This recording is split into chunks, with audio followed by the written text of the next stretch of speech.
Well, hi traders, Chris Weston here, Head of Research at Pepperstone. Thanks for joining us. If you do find yourself liking this video, obviously give it a like and subscribe to the channel. We're going to be going through all things markets today, going through the rollover of the US trade into Asia. We're going to have a look at the charts that matter and charts that have come on my radar, and just to get a basic feel of the markets and how we could position ourselves. I've got straight away, I want to have a look at this chart, this Excel spreadsheet that I've put together, which gives me a sort of like an idea of what's moving before I even go into the charts. And on the left-hand side, you can see some of the core markets that we see business in. Obviously, we offer a lot more products than this at Pepperstone, but you can really see what I've done is I've set the conditional formatting in this column here to say that if price is above the 5-day exponential moving average and the 20-day moving average as well, we'll get a better bullish reading. If it's below both of those short-term moving averages, then we get a bearish reading. If price is also above the pivot point, we get a green reading. If it's below the central pivot point, then we get a red or pink reading. I want to see if it's moving higher. So I've got the RSI there, just a 14-day. It's a bit slow. I probably could do making it a bit faster. But if we get the RSI above 60, obviously it's telling me that the price is going up. If we've got an RSI below 40, it's going down. So what I'm looking for is a confluence of factors. And you can see here that dollar yen has got those three all working together. So it tells me straight away, without even looking at the chart, that the dollar yen's moving higher. We can also see that with a Dixie. We can see that with dollar Swiss as well. And we've also got that situation in Brent crude, where you can see that price is moving up on that suite there. And in the equity market, you've got the NASDAQ probably looking the strongest there. We've got some of these kind of bearish sort of situations playing through in the precious metals markets. Again, this is working off sort of daily time frame, so it's a little bit slow, but it does form sort of an overview before I've even going there. This chart here looks at price in relation to its 30-day range. I've put 20, it should say 30 there, but you can see in this column where it sits in its range. So I'm looking immediately at dollar yen up at the 90th percentile.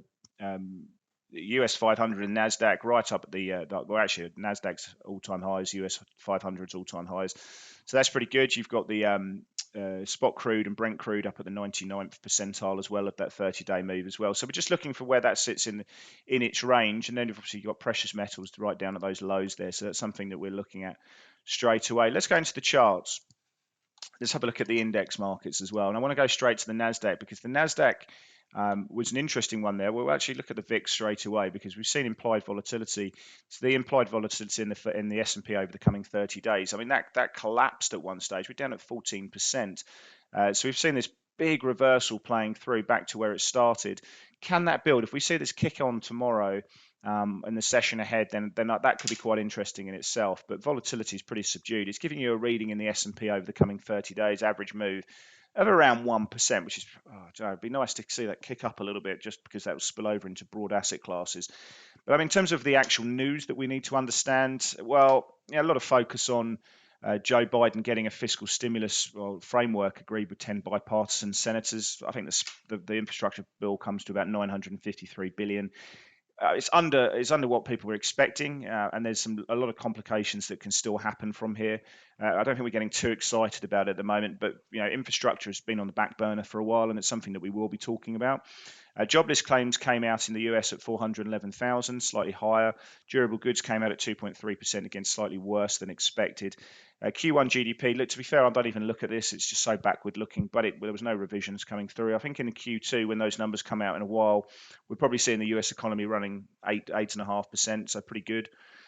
In the session ahead, what do you need to concern yourself with? Well, I think probably the biggie there is going to be core Pce inflation. The market's looking for that to be 4%, so that's about a 40 basis point increase from 3.6%. So still well above the Fed's target, but of course they see that being transitory, and that inflation number is probably pulling back after sort of 6 to 9 months of being above their numbers there. I think we saw commentary from that yesterday. We've also got the University of Michigan sentiment numbers.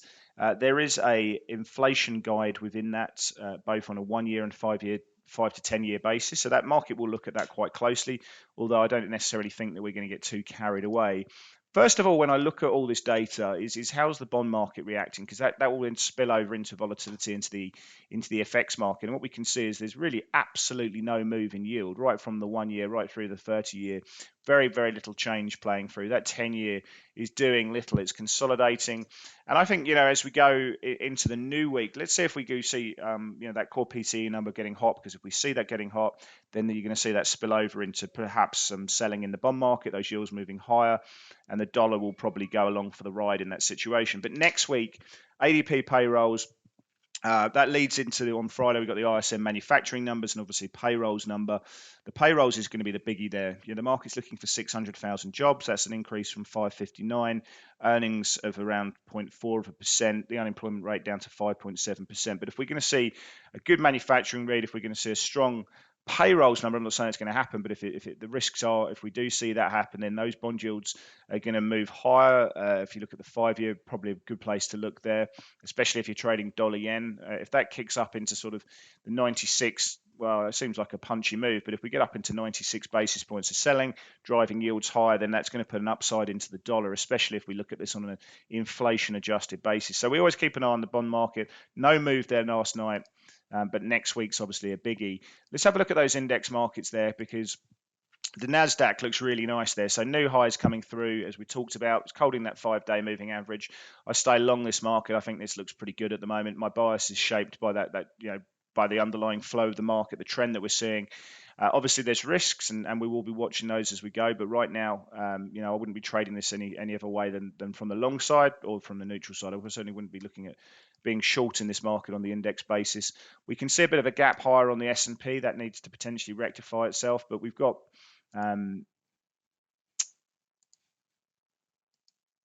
this nice little platform playing out now. So as long as it can hold these levels, the bulls will try and build that in the session ahead. I think the bulls would probably like to see a weaker core PCE number coming out in the US trade tonight, because that would mean bond yields would stay subdued at a period of very strong growth. And I think that would be a good thing for the equity markets. Have a look at the Russell. The Russell looks pretty good. That's where you've seen the outperformance, 1.3% on the Russell, and also the US 30, where we saw the bulk of our flow in index products up 1.2%. So that's really good in that situation. Let's have a look at the FX market and see the spillover there. Well, it's dollar MEX. Have a look at dollar MEX. Really big move there. The Bank of Mexico actually raised rates by 25 basis points. That was not expected. I think the Fed moving slightly more closer towards normalization in its previous Fed meeting has allowed certainly emerging market central banks to become a little bit more hawkish, and I think that's what we've seen from the MEX. So again, can we come and trade back into these lows? Certainly the MEX putting up rates has been a big one there, so that could be one to watch. The dollar itself has done very little, and again, that's just a reflection of what we've seen from the bond market, which has had no real move. But we've seen this indecision playing through. We couldn't really push through yesterday's high, and that needs to rectify itself again. So again, we're looking at that core PCE for a potential mover. It was all about the Bank of England. I was actually doing a webinar with Miad Kashravi yesterday, and we saw the Bank of England coming out at that time, and we saw the pound absolutely crater at the time, trading down to 138.89, so through the 139 figure. But the buyers have stepped back in. It's defended the prior day low. That needs to work out. So yeah, again, I really can't turn bullish on the pound until we see a break above 140. But we've had a chance to really assess the Bank of England meeting. I think it was just tactical more than anything else. There was some expectations that the collective within the bank would move somewhat more hawkish, but I think they've raised their GDP estimates. They've continued to maintain that envelope of QE. But I think they're still slightly cautious because they still want to see more evidence of what's happening in the furlough. But yeah, I don't think when in retrospect, in hindsight, I think we've looked at that and said, well, probably just a flush out of some positioning from people who are a little bit long in that situation. But you can see that the pound has certainly come off those lows, and we'll just be seeing if people now come out and buy that dip. We'll have a look at see what's happening. Sterling yen, we've got this series of lower highs playing through. That needs to play out. So again, only turning bullish on sterling yen once we get a break of that level and we start seeing this trending higher.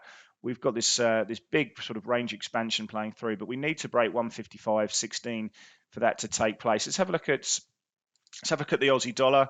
Again, we talked about that being somewhat bullish yesterday, and we've built on those positions.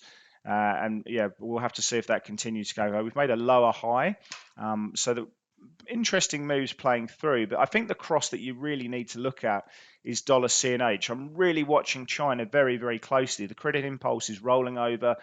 Liquidity around the world is going to start rolling over a little bit, and I think China's right at the heart of that. There's a few sort of red cracks that are appearing in the Chinese economy.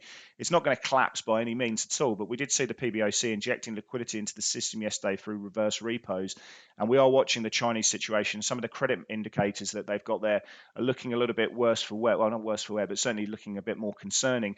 Dollar CNH, if this kicks higher, if we start seeing this indecision, this period of supply coming in, rectify itself, and we actually start seeing this pushing higher, we are going to see a better selling coming through in the Aussie and the Kiwi and some of those China proxies. So definitely something to watch in that situation as well. So dollar CNH, clearly the pair for me, which I think needs to be on everyone's radar.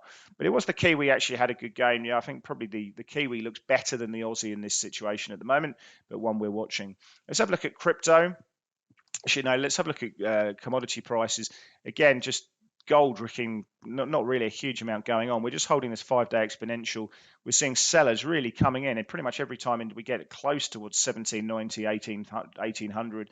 And again, we're just consolidating. What happens? Which way does this break? No one really knows, but it will show its hand at some stage. If the bond market sells off, goes higher in terms of yield, then I think gold prices are going to go back down and test this 1765, especially if we're looking at that on a real basis. But really just moving on a sideways pattern there. And then the crypto space, good buying playing through. Bitcoin, what did we get up to last night? We've seen that going up to 35,295. We have, if we take this down into the 1 hour charts, you can see that we've broken through this supply zone. I really like this setup. I think if we come back to the retest into this 34,400 kind of region, and then we start seeing a support kicking in. This is now confirmed as support rather than resistance, and then this starts to make up. I'd be looking to average into sort of buying positions, long positions. If we can sort of break back above this on that move, then I'd be looking to add to those positions. We can have a look at Link. Let's go back to the daily for oversight. Really interesting setup here. Obviously, big double bottom. If we can push back above these lows here and this downtrend that we've been seeing, I reckon that's going to go pretty wild. I reckon that's going to have a really strong rally. So I've got Link on the radar. There's so many of these cryptocurrencies right now which have got really nice sort of double bottom patterns on here, but I want to see a little bit more buying. I want to buy strength rather than just waiting for it to recover. But this is a pair that we're looking at. That downtrend, if that gives way, we've got this horizontal resistance. I reckon this could really take off. So one for the radar. Ripple looking quite interesting. There's a few on the crypto scenes which are looking there in that vein. And on the stock side, we talked about Tesla yesterday. Well, really, really nice buying. We got up into the 700 region, which we were looking for. Big gap up that potentially could play out and see if that comes lower. So an interesting setup. Generally, sentiment's been pretty upbeat. We're just looking for gold market to rectify itself, see what happens with the dollar. The dollar's going to take its cues from the yield markets. Equity markets continue to push up. Vols are pushing down. So a lot of trading opportunities out there.